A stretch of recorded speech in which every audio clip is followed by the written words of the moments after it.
साध संगत जी बड़े प्रेम से बोलिए धन निरंकार जी।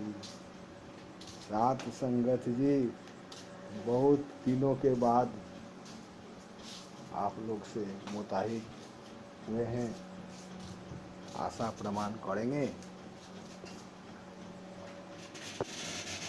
एक बार की बात है, लड़का के यहाँ देवघर गए हुए थे। अनुकूल ठाकुर के यहाँ सत्संग करने का मौका मिला। साथ संगत जी अनुकूल ठाकुर भी कुछ सदगुरुए हैं, बहुत बड़ा एरिया में उनका कैंपस है। हमने अंदर जाके प्रवचन करने प्रवचन सुनने के लिए बैठे, तो वहाँ पर जो एक प्रवचन सुने वह मेरा मन को लुभा गया। वही बात हमने आपके सम्मुख रख रहे हैं।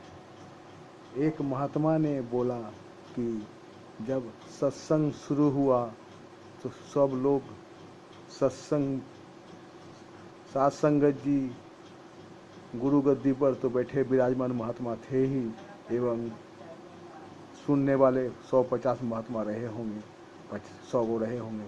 इतने में एक आदमी लाव लश्कर के साथ पुलिस बॉडीगार्ड के साथ आके सत्संग में बैठे, आके सदगुरु को प्रणाम किए, गुरु गद्दू को प्रणाम किए। प्रणाम करने के बाद अपना फरियाद सुने। उन्होंने कहा, महाशय जी, सदगुरु जी, मुझे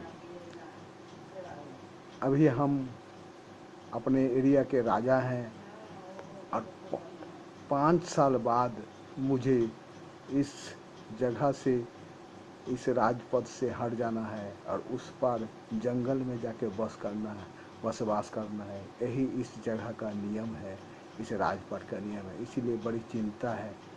जो लकीर नहीं कर सकता है वो फकीर कर सकता है। ये सदगुरु कुछ रास्ता निकाले। गुरु गद्दी से आवाज़ आया कि आपका रास्ता मिलेगा, आप दूसरे दिन सत्संग में एक बार आइए। वो महात्मा जी, वो राजा साहेब चले गए। फिर दूसरे दिन सत्संग में आए। फिर वही बोले, देखिए हमारे राजपाट का नियम है, जो भी राजा बनेगा वह 5 साल तक राज करेगा। उसके बाद जब 5 साल पूरा हो जाएगा तो दूसरे राजा आ जाएगा उसके जगह पर। उसको वर्तमान रिटायर राजा को गंगा के उस पार जंगल में वहाँ पर जाके बसवास करने के लिए मिलेगा। तो गुरु गद्दी से आवाज़ हुआ आया कि जो लकीर नहीं कर सके वो फकीर कर सके। आपका किस्मत में जंगल में जाना है, फकीर की आवाज़ सुनिए, आपको वहाँ भी कोई दिक्कत नहीं होगा। आपने निराकार के नियम, प्रभु के नियम तो पालन करना ही पड़ेगा। लेकिन सदगुरु के कृपा जब होता है तो बड़े बड़े नदी नाला गाय के खूर के समान हो जाता है, गोखूर के समान हो जाता है, बड़ा बड़ा नदी नाला। इसीलिए आप चिंता मत कीजिए। अभी आपके हाथ में समय है। अभी आपने जंगल में अपना राजकोष से पैसा निकाल के बढ़िया भवन बना लीजिए। आपने क्या बोले, नदी के इस पार से उस पार पुल बना लीजिए, नाव का इंतजाम कर लीजिए। जैसा आपके पास राजकोष में पैसा है उसे निकल के वहाँ पर सुंदर आपका सुरक्षित भवन बना लीजिए, जैसे कि आप वहाँ जाइए तो आपको किसी तरह का दिक्कत नहीं हो। आप रिटायर राजा ही समझिए अपने आप को, इसलिए आपको कोई दिक्कत नहीं होगा। वनवास में भी आपको आनंद ही आनंद मिलेगा। सदगुरु की कृपा है, यहाँ पर आते जाते रहिएगा। फिर जो दूसरा राजा बनेगा वही राजधर्म पालन करेगा एवं उस पार जाके उसने भी उस पार जाएगा, अपने लिए बना लेगा। इसलिए किसी को दिक्कत नहीं होगा।